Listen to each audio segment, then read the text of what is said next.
mwenyekiti wa msikiti huu, maimamu wote, na ndugu zangu waume, assalamu alaikum wa rahmatullahi wa barakatuh.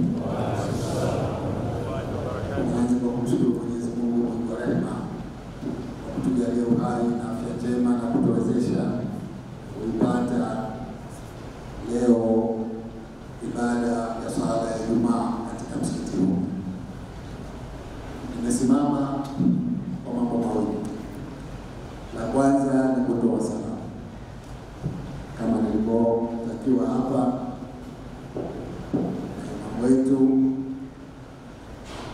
yuko hapa Dodoma kikazi, mimi na mwenzangu makamu wa pili wa rais wa Zanzibar tumejumuika nanyi leo hapa.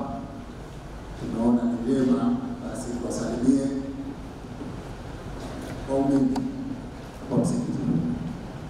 Lakini la pili ni kutoa shukrani.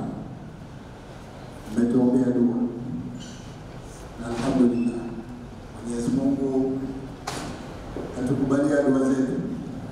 Tumefanya uchaguzi kwa upande wa Zanzibar kwa amani kabisa kwa mara ya kwanza katika miaka mingi sana.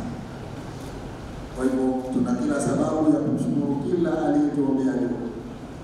Tunasema asante sana. Mwenyezi Mungu na nyinyi akulipeni kila la heri. Sina zaidi ya hayo, lakini nichukue fursa hii kwa kumalizia kwa mara nyingine tena kuwaomba waumini wote waendelee kufanya dua nyingi kwa ajili ya nchi yetu. Yaliyotokea tunaomba Mwenyezi Mungu yasitokee tena. Tukae katika amani na utulivu. Hakuna jambo jema katika maisha ya binadamu kama amani ndani ya nafsi yake, katika nchi yake. Leo tuko hapa tumejumuika katika msikiti, tunafanya ibada yetu bila wasiwasi wowote kwa sababu ya amani. Isipokuwepo hatutakaa hata kwenye msikiti.